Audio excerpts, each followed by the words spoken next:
show. That's actually we thought about doing that. Mini Well, table. We're That's live, really I cool. think. We're You live. think? Coach Brungard's gone. We're live right now. Are we? There's been a We lot are of, live. Hey. There's been a lot of Table. high intensity games on that table. There has been a lot. Troy actually Net counts, right? absolutely whooped me. It's like a net serve. I don't think it counts on the serve. Okay, You want to do the What's- intro? You can. Done? No big deal. Big deal. Quad We don't Squad, got that going back on. with Coach Brungard, our first recurring guest, I believe, and then Maybe. our One new of guest, Yes. Coach Waugh. Two of my coaches, me and Swall, know him pretty well, obviously, and then Troy's. I'm just here. He's a little everybody. He's gonna give us some input, but thanks for coming on, coaches. Means a Yeah. lot. Thanks a lot. Appreciate being on the show. I'm just Coach Waz, wingman. Oh, Yeah. is that what's going on? That's what's going on. He's got all the cool stories. You want to ask first question though? He has cool stories to tell. Oh yeah. I just want to start off with the Sugar Bowl. Like, what was it like playing in there in the Sugar Bowl? It was a trip. So we had really good success at Cincinnati when at my 4 years there, 5 years there. My junior year went to the Orange Bowl. Yeah. Which was really cool down in Miami. We actually got to go to Pete Diddy's New Year's Eve party that the night before the game. Did he? We just got to This see guy? we got to basically see all the people, all the celebrities coming in, and Chad Johnson, his brother, were there. And I'm sure it's all that happened. what was that? I'm sure it's all that happened. Right? Yeah, absolutely. So we played the game against Virginia Tech, and we ended up losing that game, but it was a fantastic experience. Stayed at the Fountain Blue Hotel, which was gorgeous, and I mean, the weather wasn't great. It was really windy.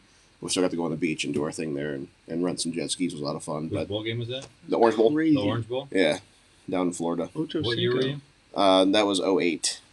Then 09 we played in the Sugar. So that was your junior year? Yeah, Richard junior year. Then senior year down in New Orleans, which was so much fun. Just like the food alone. I'm a fat kid at heart.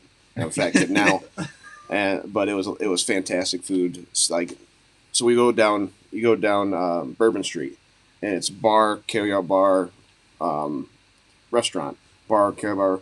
There's other places to go in there, but you guys are too young for that kind of stuff. We're all 18 and them. Oh well, bar, Still carryout too bar, young. strip Still too clubs. young. Yeah, still too young. Don't even do it anyway. Hold on, I'm gonna stop you. Yeah. Because I think you gotta tell one, the best story that you told is your Tim Tebow story. Yes. Oh, that's what And you're two, the fact that your dad played in a Sugar Bowl when he was he a senior? Yeah. That was his junior year.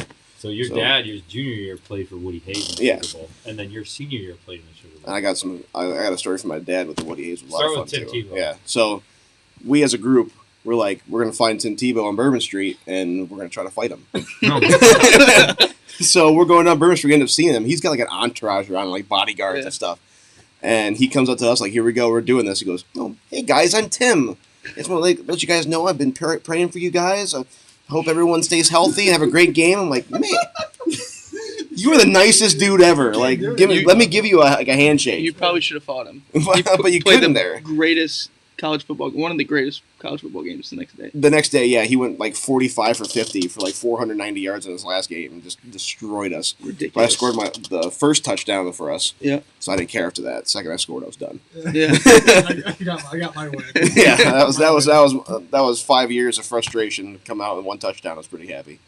But my pops, he played for Ohio State and played for Woody Hayes. And 1978, he played in the Sugar Bowl as well. So the night after, after the game, we all went out in Bourbon Street. It was me, my dad, my brother-in-law, my brother, and then my uncle. And we're all going out, and my uncle's like going up to every single girl out there. That's my nephew. He scored a touchdown in the Sugar Bowl. So We're going to different, we went to this famous bar down there. I can't remember the name of it, but it was famous for the Hurricanes, which are basically like 9 different shots of stuff, and it tastes like fruit juice. But my dad's, me and him are drinking those, and he's just getting teared up, going, "It's 2 generations of Waugh playing in the same game." I'm like, "Oh, here we go." Let's bring it back a little bit. No, it was a really cool experience. So that year, Texas played Nebraska for the Big 12 championship. If Nebraska beats Texas, we play Alabama in the national championship at the Rose Bowl. That would have been even cooler because my dad's senior year, 5th year senior year, he played USC for the national championship at the Rose Bowl. So that would have been really cool as well. Do you wish that they had the playoffs back then? You guys, No. No? No. Because we would have been against Alabama. Yeah. We would have been number 4. They would have been Yeah. number 1. So no thanks. Losing 49-7 may have been a better option. Yeah, Alabama at that time Was that had the score? had 49-7? no 49-10. Oh, excuse me. Yeah. Because I scored a touchdown. All right. Well, And we had a field goal too. But they had Ingram at tailback. His backup was Richardson. So you have two Heisman Trophy winners right there. Julio Jones was a wide receiver. So, That's a ridiculous team already. that's just offense. Yeah. Yeah, they have 6 more guys or 7 more guys that played defense that are still in the NFL now. So that would have been insane. Now Florida that year I still think was the best team in the nation because they had Tim Tebow. you know and That was the murder of Hernandez. The Tebow loss. That's what I said before. Tebow lost and then gave that talk, right? Like, I Yeah. swear to you, we will Yeah, not lose another yeah. game. Yeah. They did not. And they did. I gotta ask, like, so me and our buddies and a couple of our friends, we were trying to plan a vacation to go to a beach. Okay. When you went down to Louisiana, were the beaches better than the beaches in Florida? It's an ongoing argument me and Mason have had, and he's not here.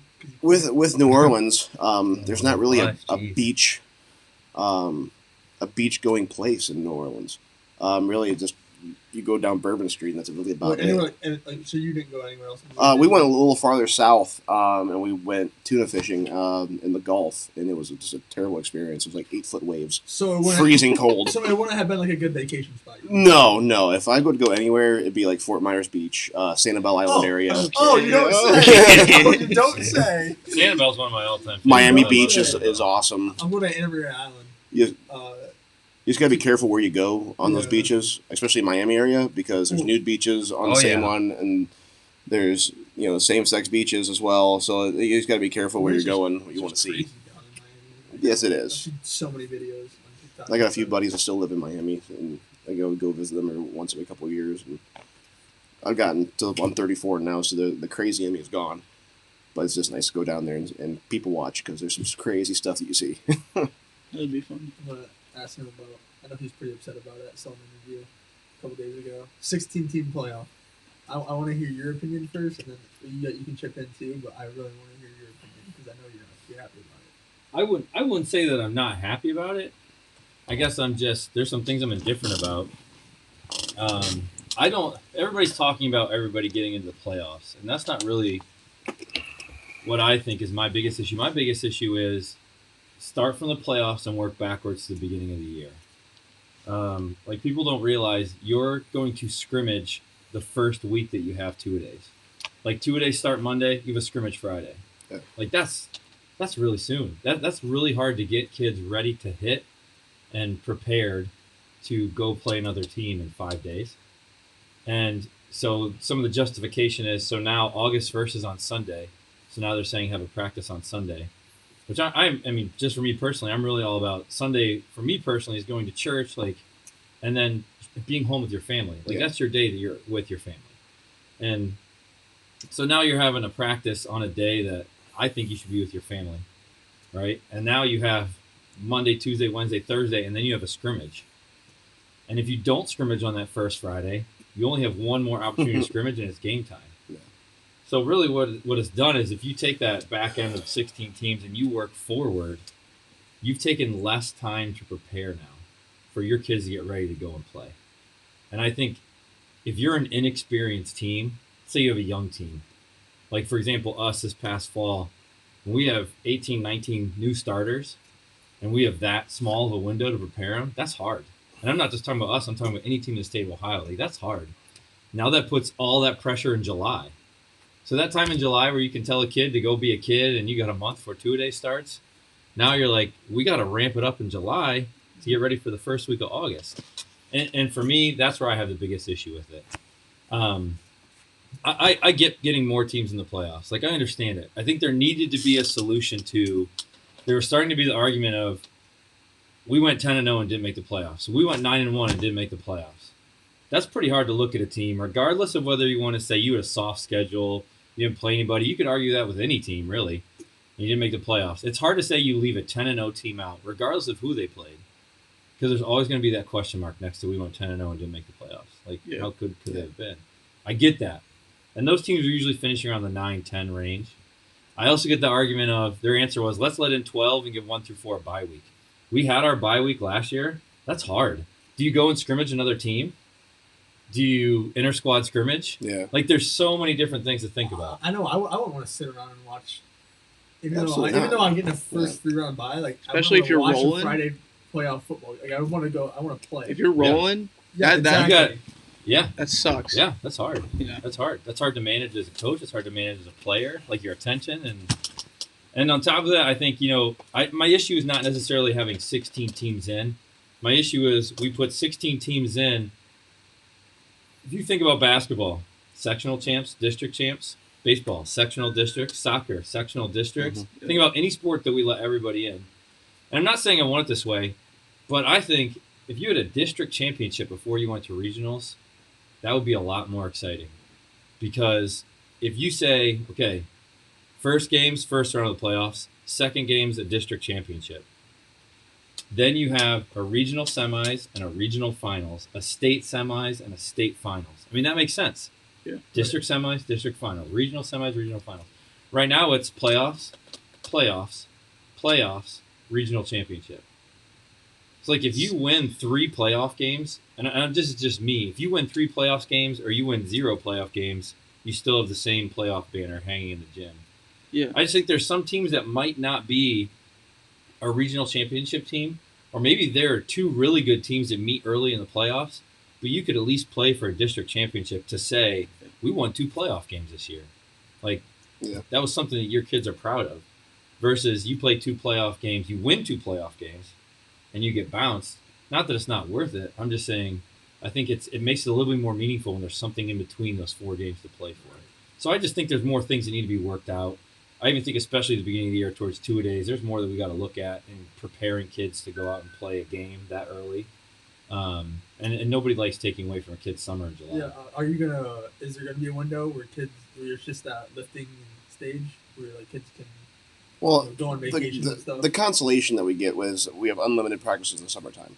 That's the one consolation, but it's not contact. It's not being able to put pads on and working blocking, working defeating a block, working tackling, something like that, where we're just basically walking through and running through our offense and defense on air or some one-on-one stuff when it comes to our DBs and linebackers. But that still doesn't get you half as near as ready to play a game where it's a 2 weeks of 2-a-days instead of 1 week and then you're scrimmaging right away. And you still and Andy does a great job with Coach Brungard to you guys still. is that he does a great job of making sure the kids have their time away from football so they can be a kid. Yeah. There's 1 week that they get to do their thing and then we're back to work again. Yeah, our goal in our summer is to give them 4-day weekends. Like, we want to be done Thursday by 10 a.m., and they have Thursday, Friday, Saturday, Sunday. Like, go play in your lacrosse or baseball tournaments. Go be a kid. Go hang out at your cottages. Like, we want that to happen. But it gets harder when you get into July and you feel the stress of, like, okay, we just lost kind of like a week of practice, and we got to get ready. Yeah. But you're still trying to be like, I want you guys to go on vacations and have fun. I think it's important for players to build bonds with their teammates outside of football as well. Absolutely. So when you give them that 4-day weekend, it's definitely going to help. Yeah, sure. Practicing Monday through Saturday. Well, there's a balance, right? There's kids that want that time to hang out with their buds, Mhm. which I 100% agree with. But there's also kids that want to go to football camps. Mm-hmm. Like, if I want to go to the Ohio State camp over the weekend, or I want to go to this camp or that camp, like, you kind of have to provide the balance for the really obsessed and compelled kids and the kids that just want to be a kid, which is great on both ends. But you guys have a lot of kids going to camp right now. I've seen a lot. Which, I mean, Which we is have very impressive. we have a lot of hungry kids right now. Yeah. Which it makes it really worthwhile to be around those guys. You segue into what for you? I have one more. Do you guys have the same schedule for regular season, the same amount of games? 10, yeah. Yeah, So so it actually That's makes. crazy. So think about that too. That actually makes your whole season, if you win the state championship or get to the state championship, 16 weeks. Which is insane for high school. It's a It's lot. an NFL regular yeah. season. Yeah. It's a lot of Not anymore. punishment. Yeah. It's a lot of punishment to put on the kids' bodies for being so Yeah. young. So that's So when how many is it in college? If you go, it's 12 regular season games roughly. 12 to 13. So at the most, you'll play 15 games. Yeah. If you have Yep. a regular season, a conference championship, and then 2 playoff Yeah. games. So you play 15 in college with no scrimmages. So we're doing 2 scrimmages, and if you went the distance, 16. So it'd be 18. Well, the scrimmage in college football is when Alabama plays Coastal Carolina. that's their. I'm know, just saying. Crazy. I'm not upset about it. I just think there's a lot of other things that I think need to be worked out and kind of put together in order to make it truly work at its best. Yeah. I mean, I'm definitely curious.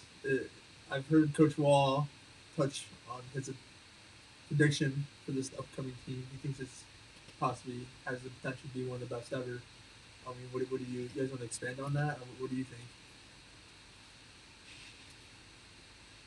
Go ahead, Coach Waugh. No. Well, like I told you earlier before the podcast started, like this is the strongest team we're ever going to have.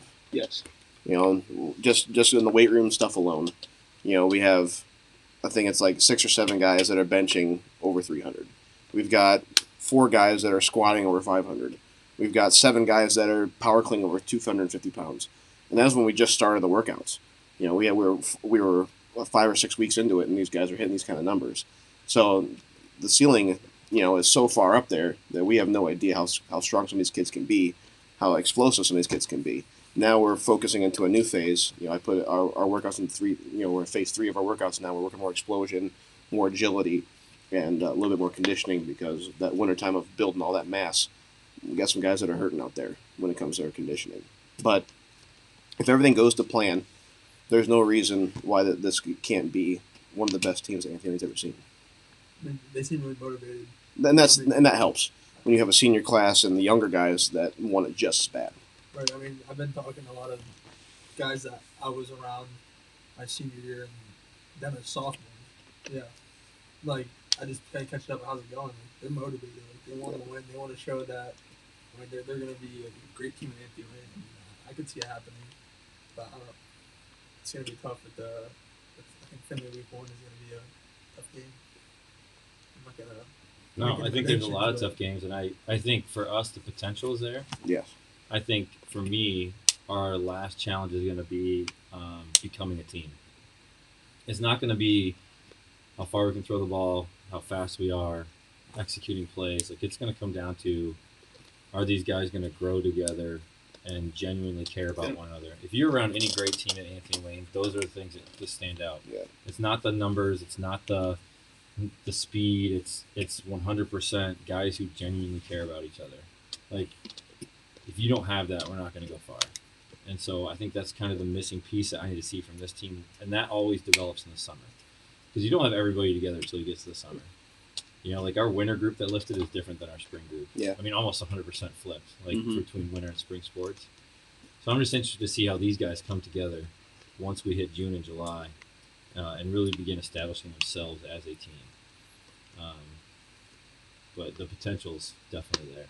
Do you think COVID last summer ruined the opportunity for that team to become closer? I mean, because Summer's always like probably. Correct me if I'm wrong because I didn't play, but like that was my favorite time, summer practices, because that's like right. it was the most fun to be at. Everyone loves being around each other. I feel like you could definitely won that series of being easily and DG and could have beat St. Francis. Like, was there something missing?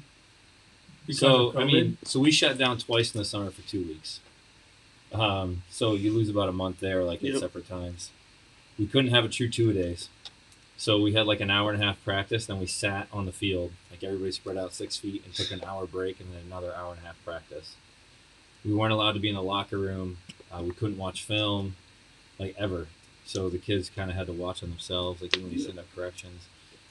I'm not saying that would have solved or won us games. Like, we could debate that forever, but it would have made a difference. Like all of those, you bring those practices back, you bring film back, you bring locker room where you can like bond and interact with each other. All those things make a difference. And this is the same thing that every team had to go through. But I think it was really hard for us as a team to try and figure out. We were a little bit on the inexperienced side. I think we had 18 new starters. And you go into a stadium with 1,000 people in it. So you're still trying to define who your leaders are, and there's Mhm. no like when you take a field and there's 5,000 people in a huge student section, you're juiced like that. There's nothing more exciting than that. And when you take a field and it's just family and friends, and you got to figure out how to generate your own enthusiasm, you're still trying to figure out who your leaders are because you have so many new starters. That was hard for us to work through. Yeah. It took some time. And we had a lack of vocal leadership. That was our lack. We had a lot of guys that did things the right way when it came. Like Adam Miller did things the right way, worked hard in the weight room, showed up on time. The Garrett brothers, very by example leaders. We had no guy that would vocally bring everybody up, and that's always a problem. But that was hard for that class because there was just so much adversity. Yeah. Like we just had to fight to get on the field.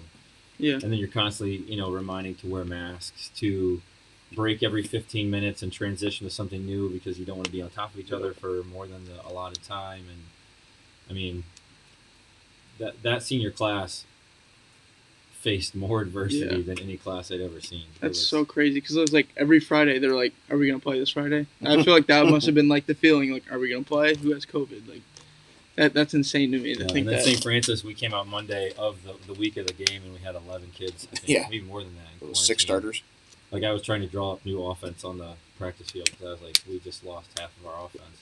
So I mean, there was definitely a lot of challenges that I've never faced before, but I think it made us stronger. It made us better. It kind of made us as coaches to reevaluate a lot of things that we would do differently to help us make us be more successful in the future, regardless of the circumstances. So we all just kind of tried to grow the best we could. And that was the biggest thing I took away from last year is us as a coaching staff being able to kind of, like Coach said, reevaluate how we did things and change and grow to be better coaches. I definitely grew as a coach from last year, trying to change how I do things and bring younger guys up instead of I've had being a linebacker coach for the last couple of years. I had it pretty easy. I had guys like Bryce Boyer, All State, Ben Allen, All State, 8 guys that were first team, all region, or all district, all section. I mean, I've been very spoiled when it comes to linebackers. I could tell them what to do, and they would do it. With this whole COVID thing, teaching the younger guys, we had to really explain how to do things and really go through things more. So it helped me as a coach, and a lot of our coaching staff helped them do the same thing. Did you guys find yourselves telling players like not to hang out after practice? Because like that's tricky too. Because like if one gets COVID, then they're both out, right? Yeah. I mean, kids are gonna be kids. Yeah, they're gonna do what they're gonna do. I mean, we can tell them. The best we could do is we basically had to tell them not to hang out in the parking lot. Yeah. I mean, we weren't allowed to gather. Control what you guys can Right. control. Yeah. Right. I mean, I have a question about. You guys didn't know Coach Waugh. He is full time at Toledo. Yeah, Toledo Fire. Toledo Fire. How has that job helped with coaching, or vice versa? Do you learn stuff, doing coaching that you take to the fire station, or you take from the fire station that you do coaching? Like, is there a correlation? The biggest correlation I got from Toledo Fire was actually just playing sports in general. I mean, the firehouse is a family. We were there 24 hours with the guys. We eat meals together. We sleep there together. We go through traumatic experiences together. Seeing kids die, showing up to car crashes, whether we lose somebody or overdoses. It's just that kind of camaraderie and going through trials and tribulations with each other. It's the same thing on the football field. I mean, football. There's no better game, I believe, and that deals with the development of young men better for teamwork, dealing with wins, losses as a team. A lot of other sports are individual. LeBron James can score 76 points and win the game for the team. But if my right guard doesn't take the right step, there's going to be a defensive lineman in our face that ruins the whole game. Ruins the whole game plan for us. You know what I'm saying? Like, if the better we play as a team, the more games we're going to win. The better we work as a team on the firehouse, the more people we can save. So that's the biggest thing I took away from Toledo Fire or just playing sports in general. Yeah, That's awesome. So actually, I got a question for you. Can you just describe a day in the life of a fireman? Okay, so our shift starts at 7 a.m. So we usually get there around 6:30 just in case a call comes in later to help out the shift before us. We always take care of each other. Yeah. Once the 7 a.m. tones hit, the shift before us gets to leave. So what we'll do is we'll put our gear on the rig, whichever rig we're on, at Station 21, which is the oldest station in Toledo. We're built in 1930. It's a pretty cool station. We have a fire engine. We have a medical unit, so an ambulance. Just yesterday, I was on my 24-hour shift. I was on the fire engine. So I'll put my stuff on the fire engine. All my bunker gear, helmet, mask, our SCBA, our self-contained breathing apparatus. So when we go on fires, with mask on, so you can breathe air. We'll check everything. We'll check the whole rig for our EMS stuff. All of our tools. We'll clean the tools. After we've checked everything and cleaned everything, we'll do our housework. So housework is clean the bathrooms, clean the kitchen, do any dishes that were left over from the shift before. We'll go get groceries because we eat together. We all throw in $10 for lunch and dinner. So we'll throw in. We'll go to the grocery store, get what we need. Then we'll have breakfast together, and that's when we call it our family time. We sit down, we talk about our lives, how the day's going, how the week was going, how our 2 days off were going. We talk about anything that happened the day before that we're on shift that troubled us or any questions about. We'll make lunch together usually. The guys that are on the fire engine, we do mostly the cooking. I'm the best cook at the firehouse, so they make me cook most of the time. Just last tour, I did a smoked a pork butt for 8 hours in our smoker and fell apart. Wonderful. So you self-proclaimed the best cook, or they told you? No, they told me I'm cooking. Oh, okay. Every time I'm on shift, they tell me I'm cooking. Okay. But we'll hang out. I've got a Nintendo 64 that I bought and put upstairs. We play Mario Kart. We play NBA Live 2000 with Tim Duncan and Robinson. For the Spurs. So we have a lot of fun doing that. Hang out, watch TV. We'll do our training every day. We'll do some sort of training. So last day we did foam. So we have 500 gallons of foam in our tanks for like oil spills, gas fires, car fire, stuff like that. So what we'll do is we use training foam and we'll pump it in. We'll pump it our rig at a certain psi to make foam. So we did that last day, which is nice to do because we don't ever do foam unless it happens. Or in the academy, you do foam training. That was almost 4 years ago for me now. So it's good to have that refresher. And then you guys stay the night there. Yeah, we sleep overnight there, but it's twin beds, and I'm not a slim guy. So when that is it a bell?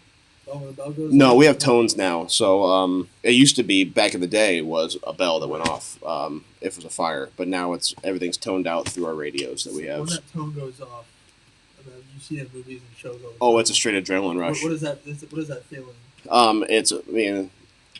We always call it getting a good job. We got a job coming in, let's go. And so we're trying to get there as fast as possible, just so. It's kind of dark to say because we're like, man, I hope someone's crap burns down today.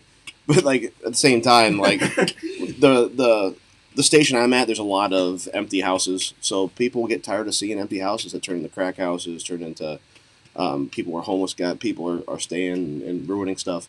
So some teenagers, and mostly in the summertime, will go and burn these places down, or regular people just try to burn these places down. So we always think that something is occupied until proven otherwise, because like I said, you never know if someone's squatting in there, or you don't know if there's kids playing in there. Just like a few months ago, there was an abandoned building right there off Phillips in Detroit. It was an old apartment building. Well, there were 4 kids playing around in there, playing hide and seek. Well, a kid fell down one of the elevator shafts. Well, then a fire started there as well. The kids were playing with stuff. Well, they didn't know the kid had fallen. Well, this place goes up in flames. Everyone leaves. Well, their buddy's still in there. But, and if anyone could just go up like, oh, it's just an empty building, let's let it burn. Well, there's somebody in there. So we always go in case there's somebody in there. But hearing those tones. So what we also have is called Pulse Point. It's an app that Lucas County got for us. And if a fire comes in, we see it before we get toned out to it. So most of the time, we're already in the rig leaving before we even get toned out to the fire. Everyone has their phone on. All of a sudden, you hear bloop, bloop, bloop. Everyone's like, oh, oh. Nope, not a fire. Not our district. Yeah. Bloop, bloop. We got a burner! And everyone will start sprinting to the rig. You know, we got a fire pole at our station, so we'll go down there. Classic. Classic. Swing on the fire. Yes. The worst is you're mid-shower and you get that. Why has that happened? Oh, yeah, it's happened before. So I'm all sudsed up, and all of a sudden the fire tones come in. All I got time to do is put on underwear. And I'm down the slide. I feel like that pole would... Oh, it was terrible. Oh. It was terrible. I think still part of the inside of my leg is on that pole.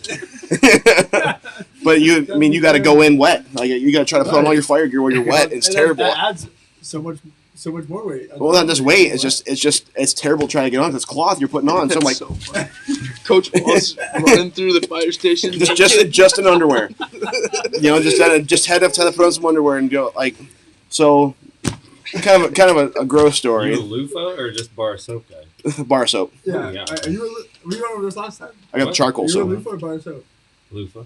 I never. I have bar soap for the station. Loofah at home.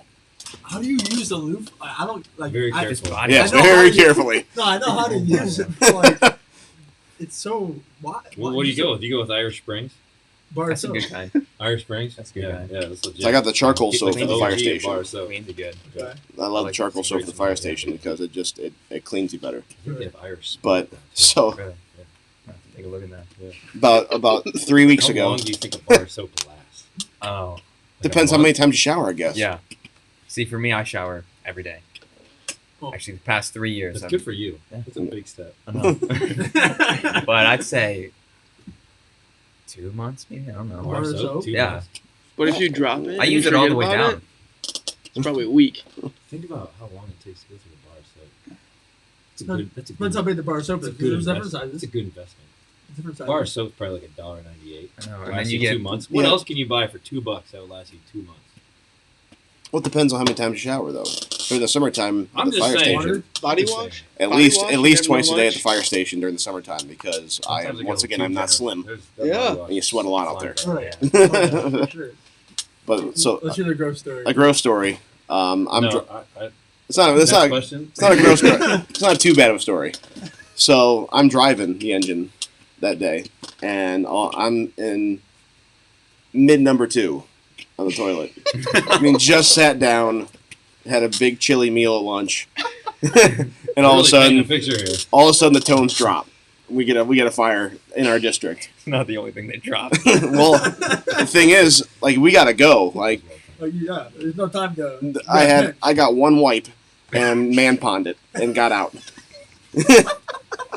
What was even more terrible about this? So I had to throw away. I had to throw away these I underwear. encourage the stopping of the story. I had to throw away these underwear anyway.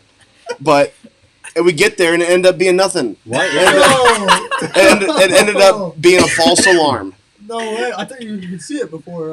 You have the That's app like yet? that. Well, no, it it's came like in the as- old guy that called the fire department to change his thermostat. Yeah, right. We had that before too. But no, I guess the neighbor saw smoke coming out of the house. It was a kid vaping. No way! Yeah. So we get there, Oh. and I had to waste a good pair of underwear for nothing. No way! I was so mad. I mean, since we're on the topic, can we hear like the weirdest story? Oh, The don't the weirdest call, the most appropriate weirdest call you've got. appropriate weirdest call. Yeah, I mean, because I'm sure there's some stories. There's a lot of let's stories, get man. PG. There's a lot of stories, and most of them are not PG-13. Let's go. No. Because the stuff that I've heard is. Let's go to not- weird- Maybe PG-13. do rated R off camera and then Yeah. PG-13 on. I mean, there's been a lot of disgusting ones that I won't tell you guys about. A good funny one? Yeah. Ooh, fork stabbing. Oh yeah, there we go. So, working one night. It's about 3 o'clock. About 3 o'clock in the morning. So this is towards the end of your shift. Yeah, it's 3 o'clock in the morning. I still have 4 more hours of the shift. About 3 o'clock in the morning, we get a call for domestic violence, and we get on scene, and police have a boyfriend and a girlfriend split up, and the girlfriend's yelling at the boyfriend, "You cheating ass, blah blah blah! Like, I can't believe you did that to me!" And blah. I saw that picture. The dude has a fork sticking out of his back. She stabbed him with a A fork, metal fork. a metal fork sticking out of his back. And And all of a sudden, you hear him yell, "What are you talking about? That was my cousin." So she's a senior. She's going to prom. She showed me her dress. And all of a sudden you hear, What?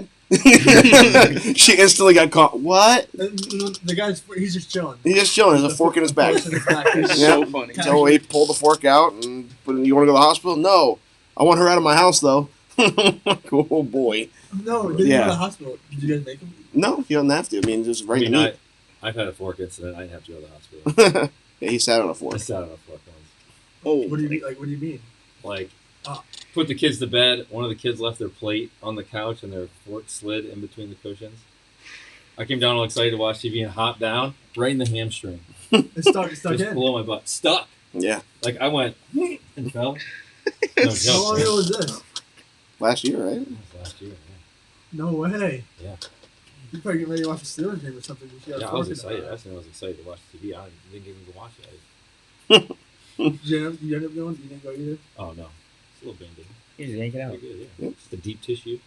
There's a fork in the back of your leg. It's not gonna go that deep. It was awful. I mean, It just hit the baby meats. You're right. Baby meat. Tenderizer. Yeah. I mean, I think it's only fair for Coach Brungard to tell a funny coaching story. Oh, boy. What's Okay. something that's made you either laugh or something that you're just like, that's hilarious. I know you I don't know. I feel like I've encountered some. like the past couple of years, you would try to think of a funny story. there's definitely like a bunch during the season. Monday walking around with his shorts all up to his neck. I think one time, I always try and hang around till everybody's out of the locker room, and then I lock up and then I hang around until everybody gets a ride. Yep. I thought everybody was out of the locker room. I was going to check on who was outside, and as soon as I open the coach's office door, I see 4 kids looking around into the shower and laughing. And I was like, just one of those moments where like, I don't want to look around the corner, but I have to.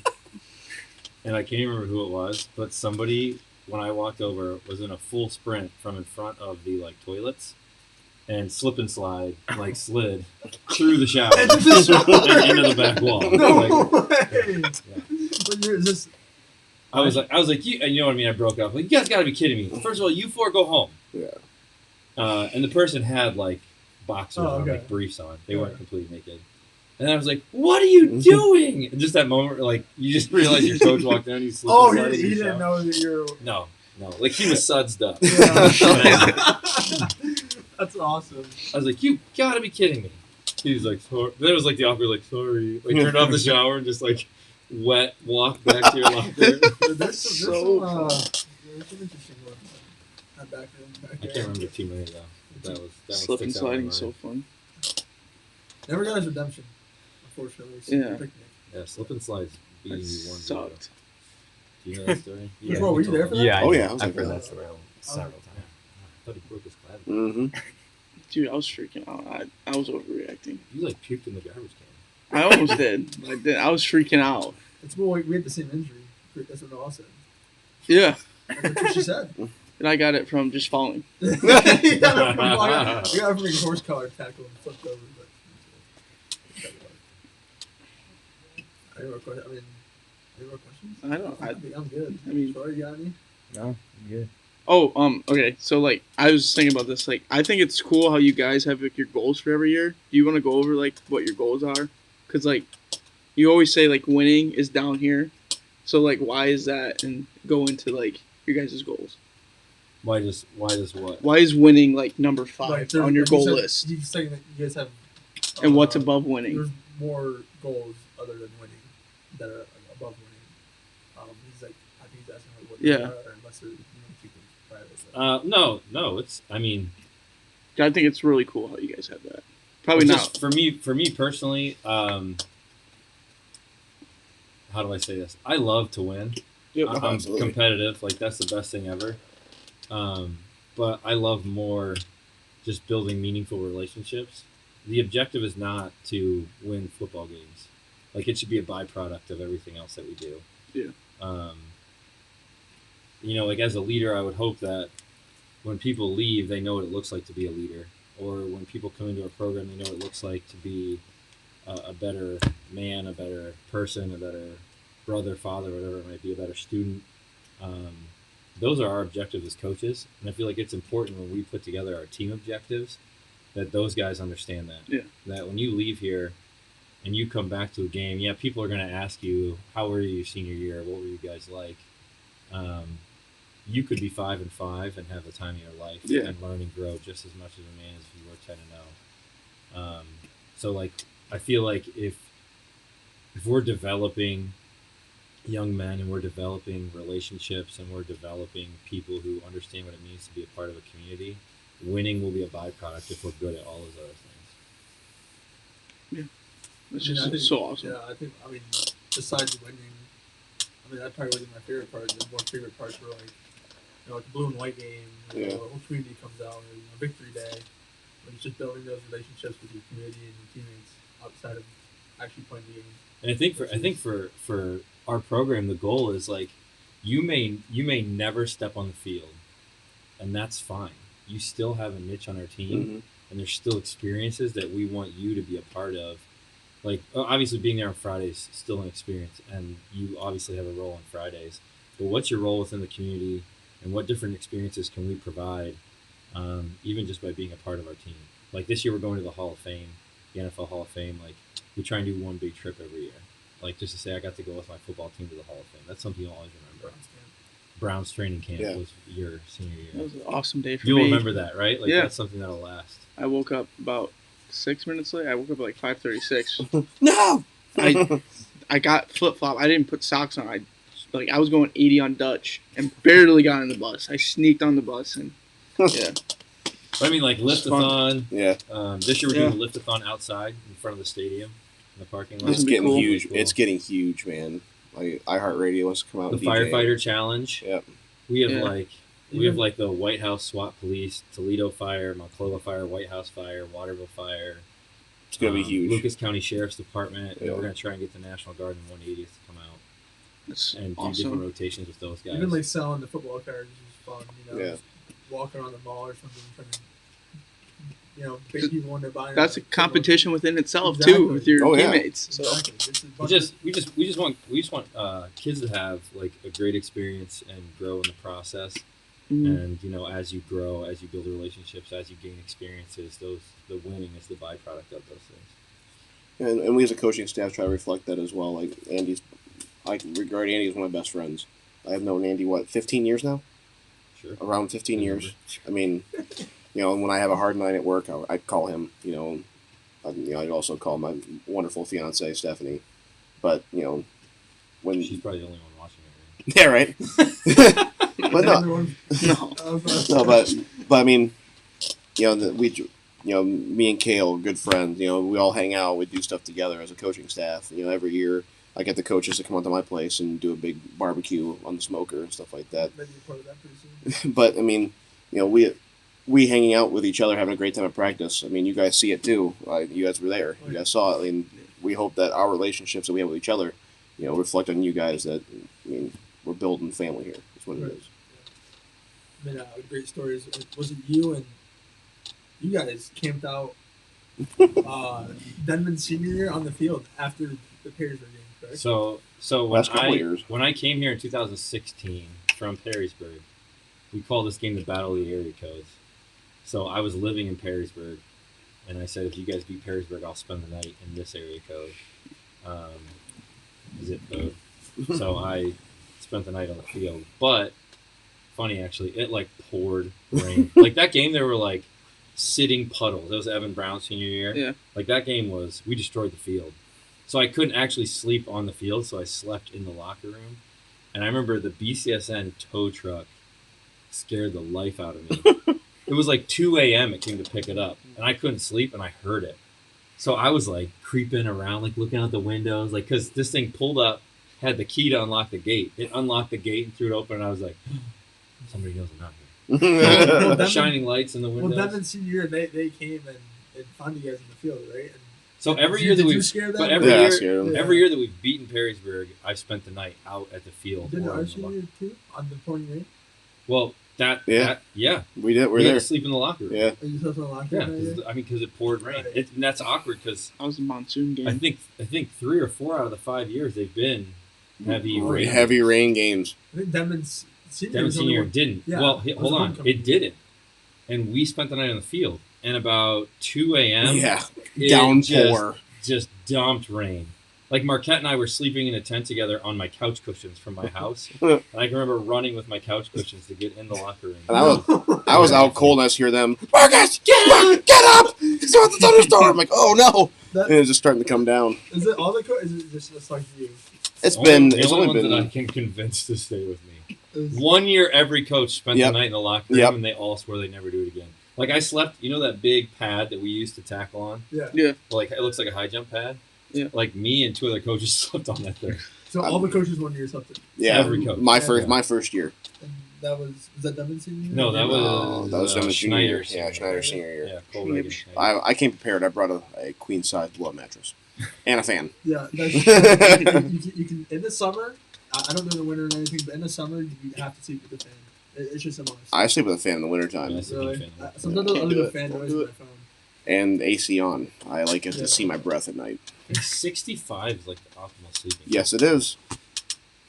Huh, that's I'm Yeah, not- decent. maybe slim. 64. Keep telling you guys this. Maybe even. I need it to be 63. freezing. 62, Stephanie hates you're it. pushing it because 62, your toes outside the covers.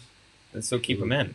Yeah. it's- You gotta do the tuck Wow. over, the blanket tuck over under the feet. I also yeah, have tuck one foot yes. into the blanket and leave the other foot out and just Mhm. cover it. See now, I Think This- about it. Yeah, Take yeah, the corner, yeah, wrap yeah, it around yeah, the foot, yeah. and leave one foot out and one Yeah, foot in. yeah. You don't want Like- to commit So you- fully. something like You that. guys all like being cold when you sleep? Yes, absolutely. Oh, see, I like. What do you like having the sweat wrapped in sheets or Yes, what? dude, I have to sweat when I sleep, or else I'm not sleeping. Oh, You go to bed with I deodorant or what? get irrationally angry if I sweat when I sleep. If I get hot, I get irrationally angry. I'm like, what's going on in here? No, my mom washes the couch cushions every time he stays over. Okay, we're ending it. We're ending She the sweats podcast. so much. And yeah, just that's other things. that's but, fine. I mean, every time he Were you stays, talking about Coach Waugh or? we're talking about Spa. I don't know. What were you gonna say? Well, I'm sure it's been brought up before. I don't know. You guys probably don't sleep with socks on. No, I have to at the fire station though. Really? It's terrible. I always why? sleep In case with we get a that. call, Yeah. throw the shoes on and go. You just throw So- them on so socks? much. That's like 30 seconds you're wasting. Throwing on socks? Oh yeah, especially in the dark. I don't think it's. Especially if you're getting out of the shower. Yeah. Yeah, you're right. You shower with your socks on? Oh, he already turned off. You don't the shower podcast. with No, I socks didn't. on. I didn't. Oh, no? Okay, good. No, because I made Yeah, this one time. I made Yeah, this one time. I made a joke that he didn't like. That's all you. Camera's still going. Oh, oh. Close one. All right. So going more about Station 21 though, it is like the basement of it is like something out of a horror movie.